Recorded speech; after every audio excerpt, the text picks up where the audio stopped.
In the vast, echoing halls of the Galactic Intelligence Bureau, analysts from a dozen star systems huddled around digital displays, their eyes fixed on fragments of data about human diplomatic missions.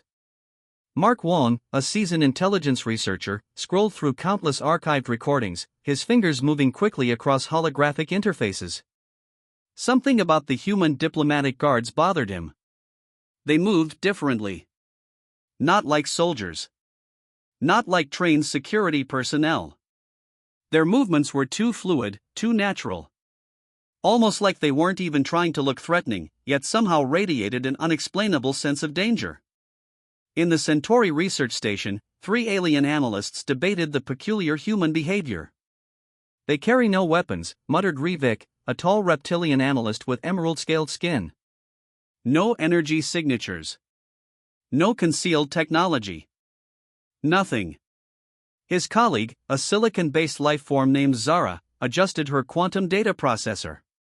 Statistically improbable.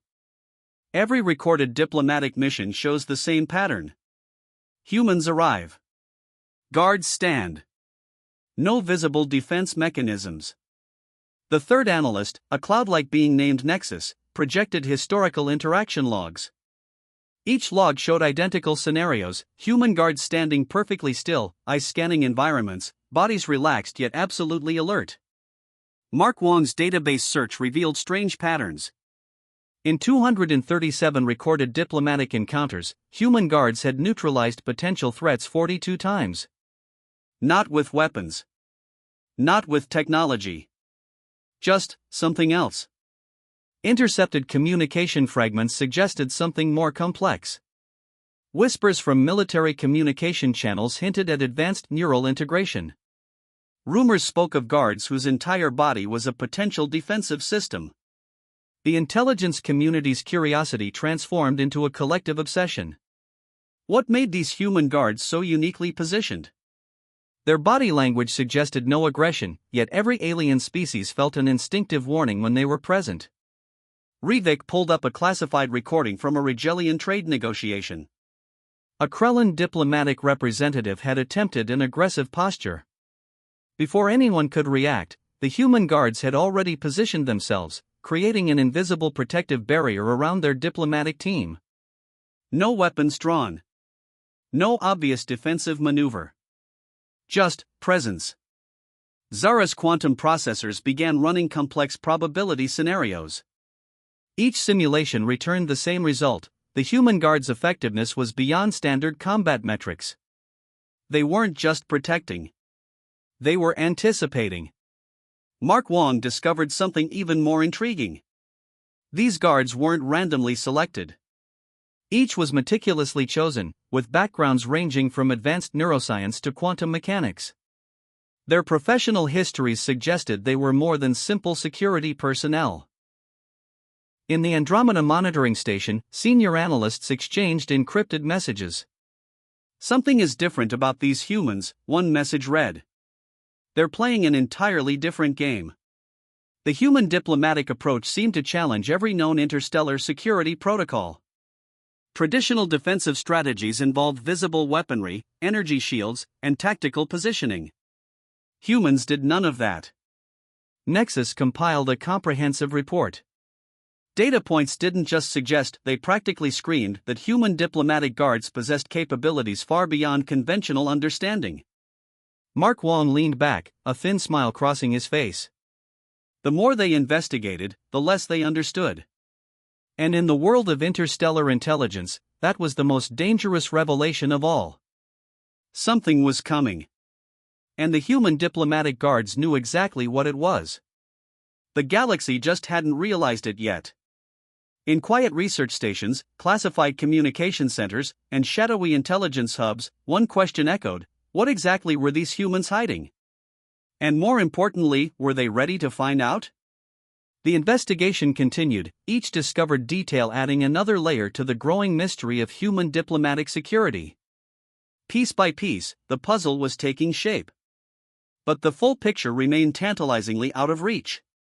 Something extraordinary was brewing.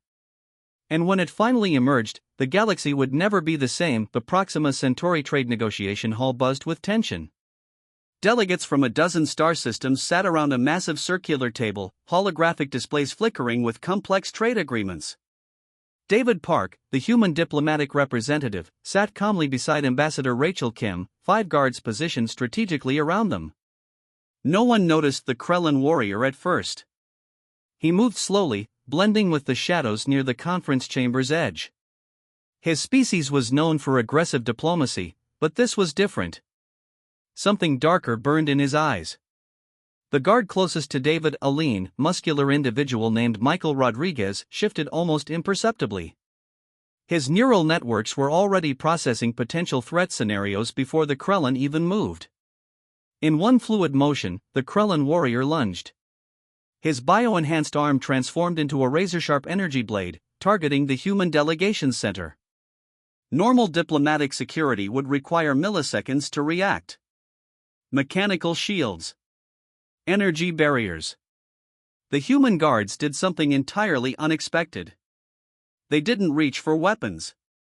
They didn't activate shields. They moved. Michael Rodriguez intercepted the attack with pure, calculated biomechanical precision. His body wasn't just trained. It was engineered. Every muscle fiber, every neural connection was a living, breathing defensive system. The Krellin's energy blade met Rodriguez's open palm. Not with resistance. With complete absorption. The entire chamber froze. Rodriguez's body had somehow neutralized a weapon designed to slice through military-grade protective alloys. No external technology.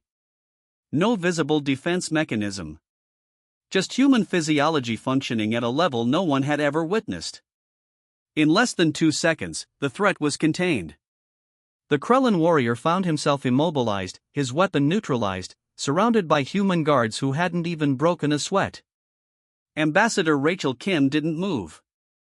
She didn't seem surprised. As if this was exactly what she expected would happen. Other delegates stared in shocked silence. The Regelian representative's communication device dropped from his tentacle. The silicon-based Zara analyst's quantum processors momentarily glitched. What they had just witnessed defied every known interstellar combat protocol.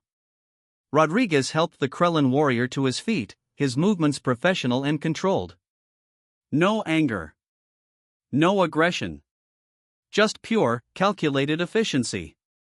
Diplomatic incident protocols require peaceful resolution, Rodriguez stated calmly, his voice steady. The universal translator rendered his words in multiple alien languages, each tone carrying the same professional neutrality. The Galactic Council's security cameras captured everything. But no one was quite sure what they had just seen. David Park allowed himself a small, controlled smile. Another demonstration complete. Another message sent. Humans weren't just another species in the galactic community. They were something entirely different. The Krellin warrior was escorted out, his warrior pride shattered. Not by violence. Not by superior weaponry. But by a demonstration of human capability that rewrote every understanding of defensive technology. In that moment, the entire diplomatic landscape shifted. No words were needed. The message was clear: human diplomatic guards carried no weapons because they didn't need to. They were the weapon. As the conference resumed, a new understanding settled over the room. The galaxy had just been reminded that humans were not to be underestimated. And this was just the beginning. The unexpected moment had passed. But its implications would echo through diplomatic channels for generations to come. The research facility in New Geneva looked more like a medical center than a top-secret military installation. Soft white lights illuminated clean corridors where scientists and genetic engineers moved with purposeful precision. Dr. Elena Rodriguez stood before a massive holographic display, her fingers tracing complex neural pathway diagrams. What the world saw as human diplomatic guards was actually the result of decades of advanced human biotechnology. The neural link combat system wasn't just training. It was evolution. Each human guard's body was a carefully designed living weapon. Their nervous systems had been optimized through generations of genetic engineering, neural network integration, and quantum biological modifications. They weren't soldiers. They were something entirely new. The human body, once limited by natural biological constraints, had been transformed. Neurological pathways could now process threat scenarios faster than any computer. Muscle fibers could generate instantaneous response mechanisms that bypassed traditional reaction times. Michael Rodriguez, the guard who neutralized the Krellin warrior, was a perfect example. His genetic profile showed modifications that allowed complete sensory integration. His brain could process multiple threat scenarios simultaneously, while his body could respond with mathematically perfect precision. The modification wasn't just physical. It was a complete system redesign. Quantum entanglement technologies allowed neural connections that went beyond normal human capabilities. Guards could communicate without speech, detect molecular changes in their environment, and adapt to threats before those threats even manifested. Dr. Rodriguez pulled up Michael's medical scan. What appeared normal to an untrained eye was actually a marvel of biological engineering. His cellular structure could absorb and redistribute energy. His muscles could generate force without traditional muscular contraction. "We didn't create super soldiers," she explained to her research team. "We created adaptive human systems." The diplomatic guards were walking proof of humanity's most significant technological breakthrough. They weren't carrying weapons because their entire body was a sophisticated, living defensive mechanism. Genetic modifications allowed instantaneous healing. Neural links permitted communication beyond traditional communication methods. Quantum-integrated biological systems meant they could process environmental data faster than any artificial intelligence. The Galactic Council had no idea they were dealing with something entirely unprecedented. Each guard underwent rigorous selection. Not just for physical capabilities, but for mental adaptability. They weren't just defending. They were representing humanity's most advanced evolutionary potential.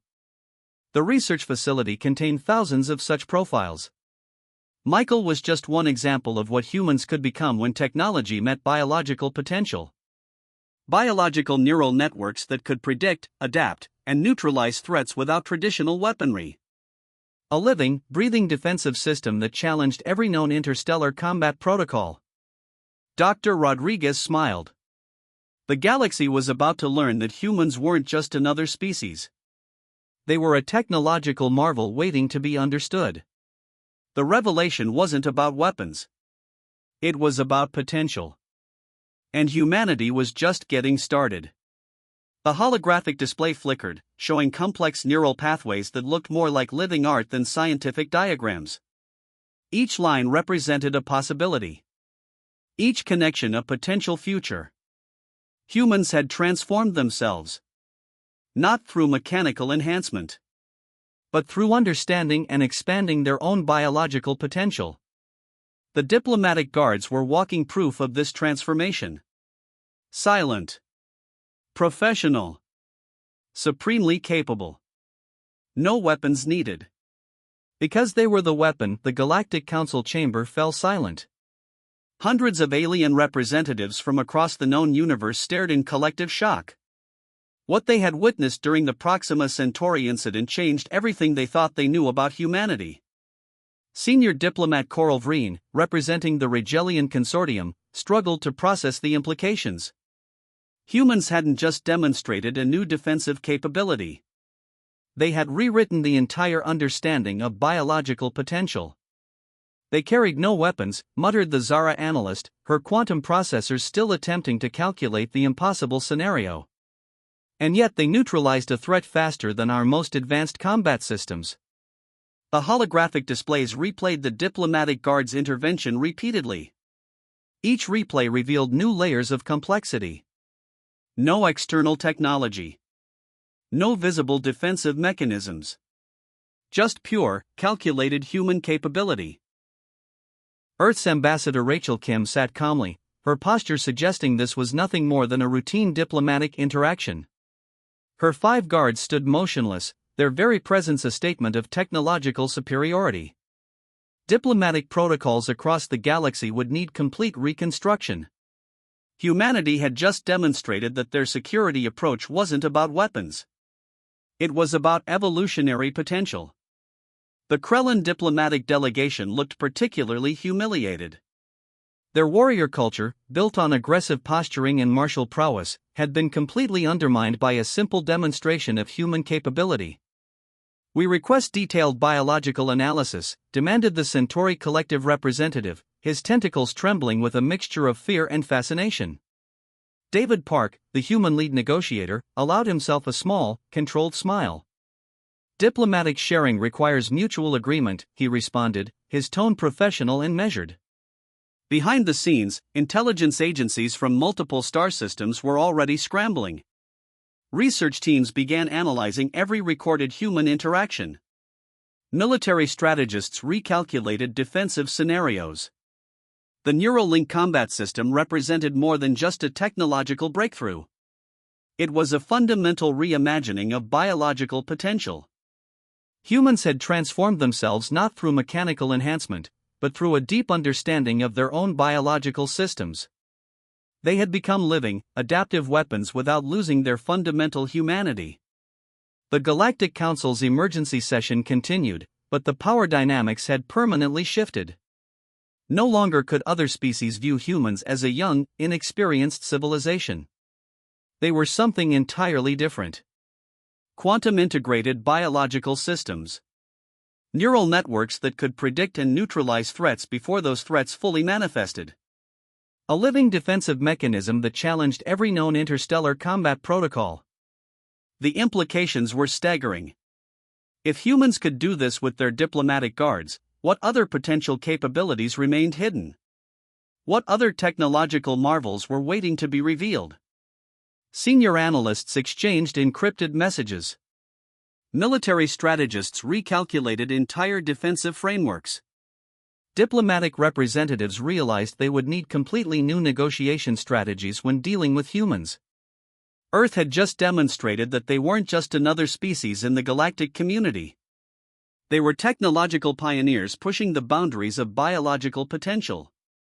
The Galactic Council would never be the same. As the emergency session concluded, one thing became crystal clear: humanity had arrived. Not as a junior member of the interstellar community, but as a civilization capable of rewriting fundamental understanding of biological and technological potential. No weapons needed. Because they were the weapon. And the galaxy was about to discover exactly what that meant.